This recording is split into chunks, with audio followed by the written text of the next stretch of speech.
Prepara, porque hoje a gente vai mergulhar em um dos sermões mais fortes da história, o Quase Cristão, de George Whitefield. E olha, isso aqui não é só uma mensagem antiga não, é um alerta atemporal sobre um perigo espiritual que é sutil, mas ao mesmo tempo devastador.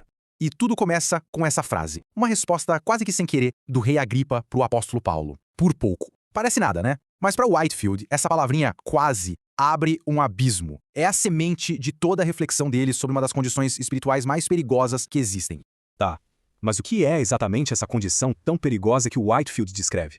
Vamos agora desvendar o retrato do quase cristão. E aqui está o pulo do gato. O quase cristão não é um ateu ou alguém que é contra a fé. Pelo contrário, a pessoa está perto, ela conhece os fatos, só que existe uma diferença gigantesca entre saber sobre Cristo e pertencer a Cristo. É a diferença entre proximidade e uma conversão real de verdade. Agora, o que torna essa condição tão traiçoeira é a aparência dela. Por fora, parece tudo admirável, quase perfeito. Vamos ver como essa fachada que engana é construída. Olhando de fora, a pessoa é um modelo. Tem um comportamento moral impecável, disciplina religiosa, respeito pelas coisas sagradas, sente até umas emoções espirituais que parecem genuínas, mas é aí que mora o perigo. Todas essas coisas boas podem, na verdade, estar escondendo um vazio, a falta da única coisa que realmente importa, uma mudança real no coração.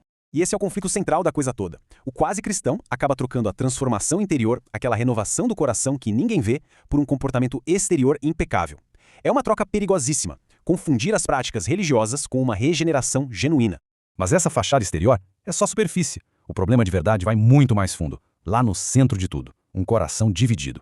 É exatamente isso que a gente vê aqui. Uma vida sendo puxada para duas direções opostas. Uma tentativa desesperada de servir a dois senhores ao mesmo tempo. Uma coisa que o próprio Evangelho já avisa que é impossível. E aqui a gente vê essa luta interna em detalhes.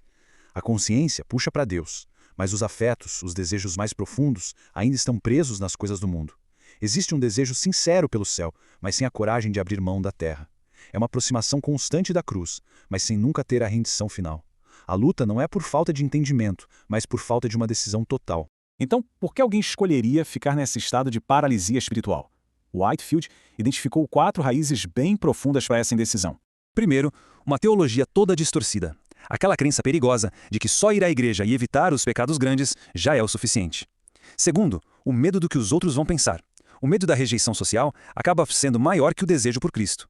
Terceiro, o amor aos prazeres. Um apego tão forte às coisas do mundo que a decisão por Deus fica sempre sendo adiada.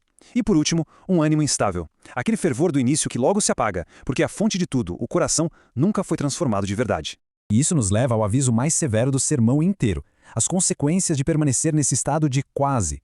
É uma declaração brutal, direta, não tem meio termo. Quase salvo não é um progresso, é o estado final de estar totalmente perdido. No reino de Deus, só existem 2 categorias, vida ou morte. Não existe uma zona cinzenta de quase. Estar perto da porta não é a mesma coisa que entrar. Ser convencido intelectualmente de uma verdade não é a mesma coisa que ser transformado por ela. E o dano não é só individual. Essa condição distorce a mensagem do Evangelho para o mundo. Faz a fé parecer algo superficial que não exige nada de verdade. Um exemplo incoerente pode endurecer o coração de quem está observando. E, lá no fundo, é uma forma de ingratidão silenciosa pelo sacrifício de Cristo. É por isso que o sermão não para só no diagnóstico. Ele termina com um chamado à ação, um desafio que vai além da cabeça e exige uma decisão de vida.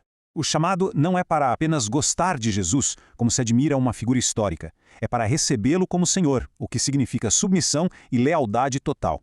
Não se trata de sentir uma emoção religiosa passageira que vem e vai. Se trata de nascer de novo, uma transformação fundamental e permanente na essência de quem se é. E não é suficiente só mudar comportamentos, modificando apenas o lado de fora. O chamado é para transformar o coração, que é a fonte de onde vêm todas as ações. E essa frase resume tudo. A mensagem do Evangelho é de entrega total.